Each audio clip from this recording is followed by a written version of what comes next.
So I have people in New Zealand and Australia that have been reaching out to me for the past year or two talking about, we might not get this in Canada, but major amounts of drugs coming into Australia and New Zealand. And they, just as astute readers, are recognizing that it's Canadians that end up being charged or pointed to in those cases, right? Because you can go into New Zealand customs data and find out they have all these seizures. And, I tracked the progress of seizures in recent years. Let me put it this way. I've done stories like the Falkland Superlab fentanyl fiasco, where Derek Maltz of the DEA came out on the record and said this was a major problem. This was a US government investigation, and the RCMP stonewalled us, right? We don't need to rehash that one. People can go read it at the Bureau. Major story. I've testified in Parliament on it now. But Maltz also said, look, for the past few years, he's been working with New Zealand and Australian authorities on how the cartels are flooding cocaine, methamphetamine, and now fentanyl into those, very far away nations.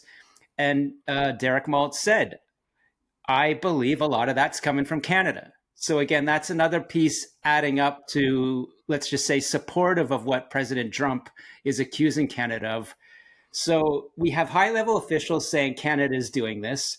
We have people in New Zealand across the ocean that have been reaching out to me as a writer for a long time saying, look at these cases. And then I can go into the data in New Zealand and pull out these cases and recognize the trends. So you're going to ask me a billion questions, but at a high level, what the world needs to know is I pulled out the major seizures in New Zealand and saw the patterns to where methamphetamine flooding into that country. It was originally coming in containers from China.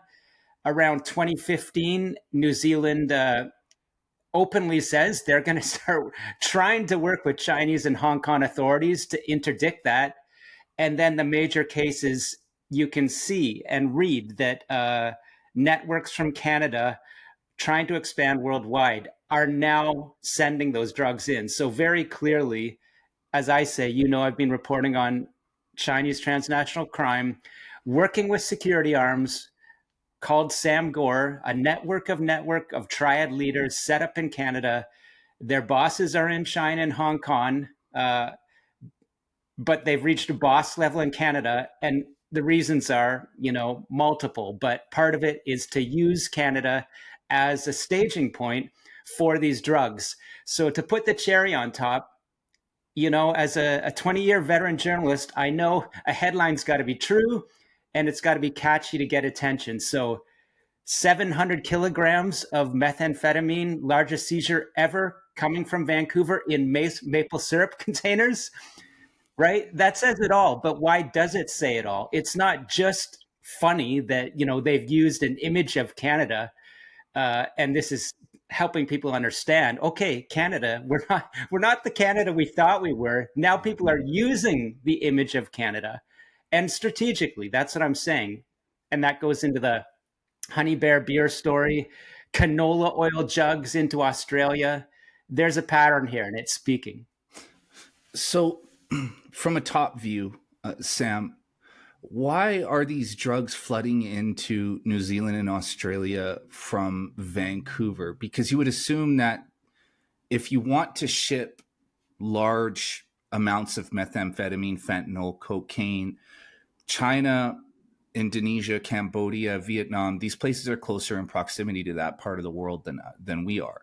So why is, precursors leaving China, coming to Vancouver where the drugs are made and then shipped across the world into the South Pacific regions, into Oceania? The answer in my assertion is very simple. It's clandestine. Remember, I said in tracking New Zealand customs data, the prior largest seizure ever, was tied to a Hong Kong national with 8 containers coming in from ships from China. This was around 2015. New Zealand says they're going to crack down on it.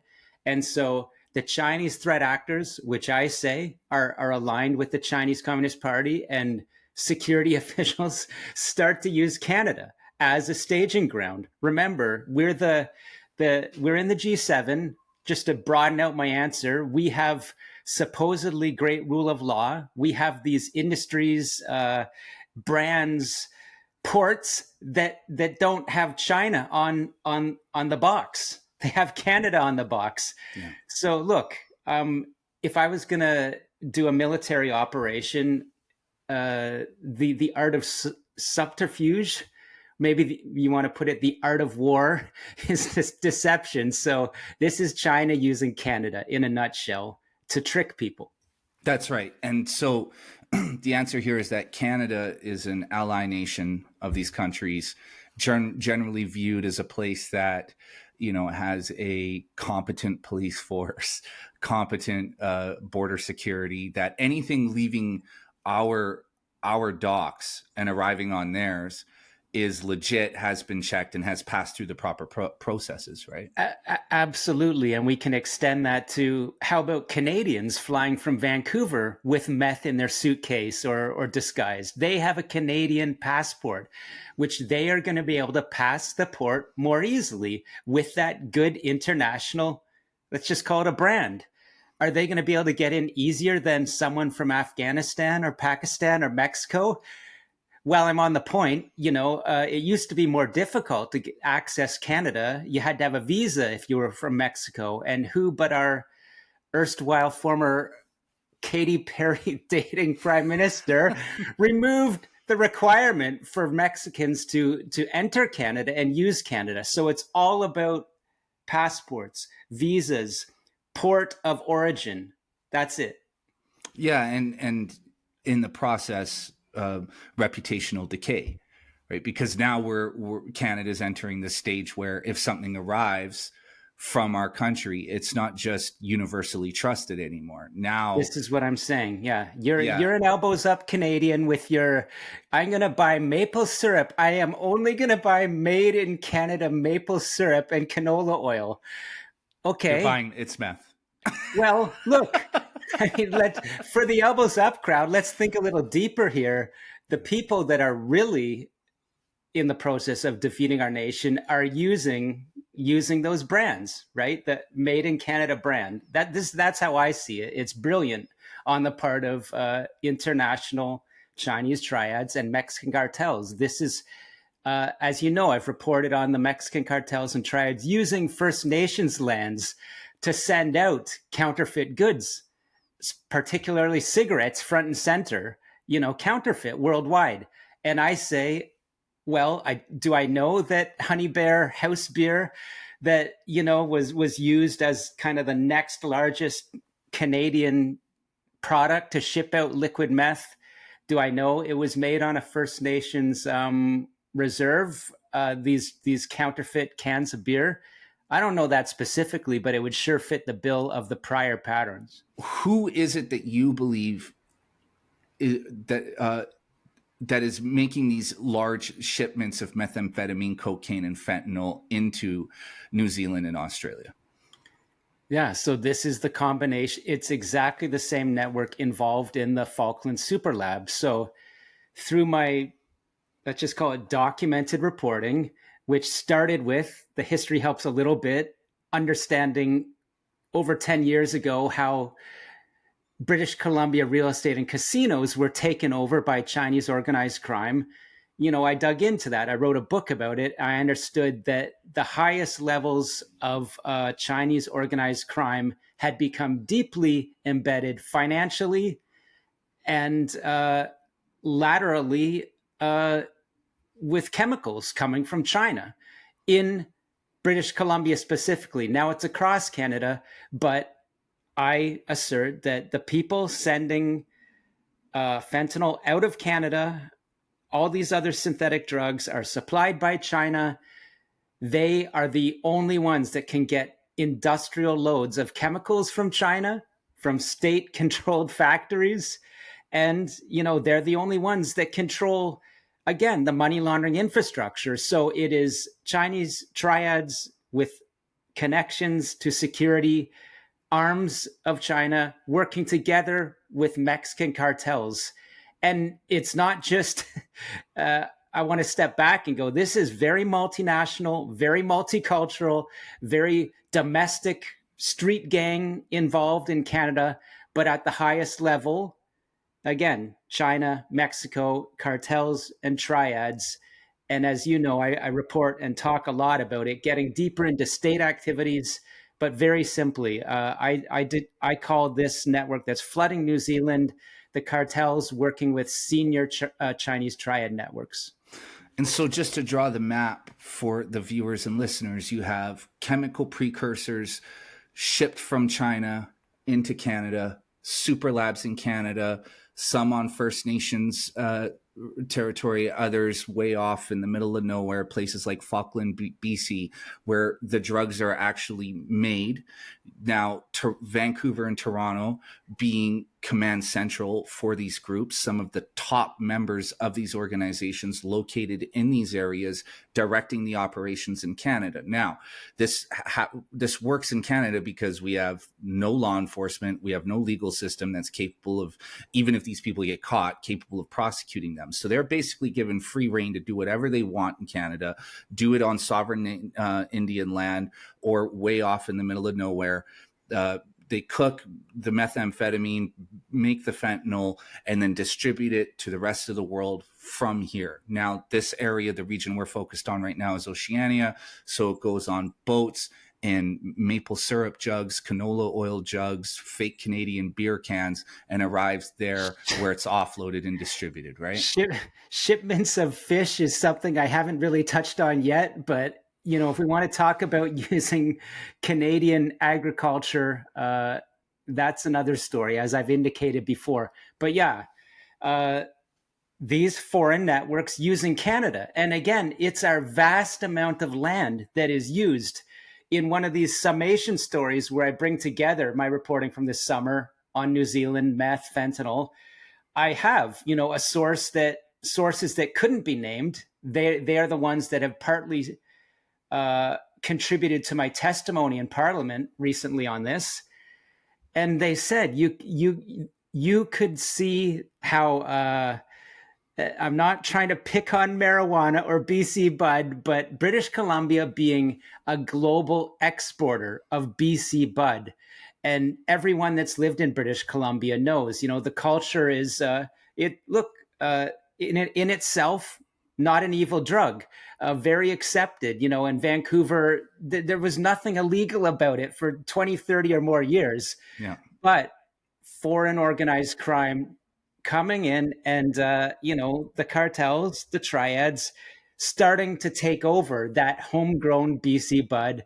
ship it worldwide. And as my source said, year by year, they recognized these massive Quonset huts out in the wilderness of Western Canada were being used for marijuana, but they could just implant the synthetic drugs and use them the same way. And so, I mean, when people sort of question, how could Canada be compared to Mexico? It's like, you need to understand our tundra land, our wilderness, our massive border are very attractive to these foreign networks that realize that Canada, again, going back to what we said at the start, has a reputation, a brand, has institutions, and it's almost unpoliceable in the scale of the nation at this point. So they can use that tundra. And I didn't write it in my last story, but I think the biggest unknown meth case in Canada comes from the 90s. There was a woman called the Ice Queen from Hong Kong. She was up in northern Saskatchewan in meth. So that shows you how early it started. Right. And okay. And, when people think, I think people outside of Mexico have a very distorted view of what Mexico is, because, you see the articles of, 12 naked men hanging from an overpass in Juarez, or you hear about the horrors in Sinaloa and other places. But for the most part, life in Mexico, daily life, if you're not involved with the cartels or drugs or anything, is just normal daily life. This stuff tends to exist in the undercurrents of society. as it does now in Canada. Now, Sam, this is going to take us into a whole other realm, and we'll pivot in a second, but we know in Canada that our federal police agency has been politicized. We know that. And it's hard to imagine a scenario where all of this can be happening without at least the peripheral knowledge of our federal police department having some form of peripheral view of it. So, Sam, I'm going to ask you a hard question here, and you can pass on the question and we can move on. But in your view, knowing the size of this thing, knowing what's happening in Markham, in Richmond, in Toronto, in Vancouver, in Calgary now, everywhere else, Prince Edward Island, we haven't even touched on that today, but we will eventually. We've talked about the government side of this, specifically the Liberal Party. We've touched on the Conservatives. We know that people are under the influence of Chinese agents and operatives in those organizations. How do you view the federal police, the RCMP's role in all of this? Do you believe that there are elements within that organization that have been corrupted? Yeah, this came up in my testimony because I have cited sources that couldn't be named making such sort of explosive commentary, but have reiterated to me time and time again that we have talked about the problems with Stinchcombe and Jordan and Canada's disclosure rules and how it's unbelievably almost impossible to prosecute these cases against foreign organized crime just because of Canada's legal weaknesses. We don't have to rehash that, but key sources have reiterated to me, and people can go onto the Bureau and read their statements, that over the past 2 decades, numerous senior experienced federal police questioned why, when they regionally knew, for example, the Chinese triad networks that we're talking about this story and the Mexican cartels should be targeted, but in Ottawa, whether at the senior level of this RCMP that we're talking about, is it corrupt or not, or Public Safety Canada, or higher, maybe Ministry of Finance, maybe PM, maybe the PMO, is there a holdup with why are the great investigators in Vancouver, Toronto, Montreal, etc., that want to target the highest levels, China, Mexico, also Iran we've talked about, and they're told no. Time and again, they're told no. They don't get resources, and they're directed to lower level, the low-hanging fruit, right? So people can go to the Bureau and read the quotes to get the answer to your question, but it's very honest, brave, full of integrity Canadian police officers questioned for a long time. Was there corruption that was misdirecting Canada's federal policing arm away from the highest levels? Remember that I have said China, Mexico, Iran, not just the worst organized crime in the world, but connected to foreign hostile state activity. So yeah, that's my answer. People of great integrity say they worried for a long time that corruption in the RCMP or the political level was involved in misdirecting Canada away from the very same intelligence priorities that the US government was sharing with the RCMP. So the key point here is that, as my sources repeatedly say, when Cameron Ortis case surfaced, that, remember, the former RCMP intelligence director that was leaking information to these very same networks, Mexico, China, Iran. We don't need to rehash that again. They said when Cameron Ortis was charged and this information started to seep out, not much has come out, but enough, they said, okay, now it makes sense. Mr. Ortis literally was involved or was part of the decision-making at the top of the RCMP of removing Chinese organized crime from a top-tier targeting priority, right? The RCMP literally has business plans, if you want to call it that, who to target. Chinese networks came down. So let's step back. What is the US Treasury reporting in the past month or two that I've reported for the Bureau? Chinese organized crime has taken over global money laundering for Mexican cartels, et cetera, et cetera. So the US government knows the threat. They're telling Canada the threat, but Cameron Ortis and his RCMP cadre took China down the targeting priority. So I think there's your answer, purely based on fact. And it has to go much deeper than that. Like, it has to go, like you said, to the political levels. It has to. There's no other way. Look, you and I have talked about this story before, and we're going to pivot in a second, Sam. But Canada's Prime Minister, Justin Trudeau, is picked up meeting with known United Front Work Department and organized crime members, picked up on surveillance, right? Sam, am I getting this right, or am I This kind of is marring correct. it a little?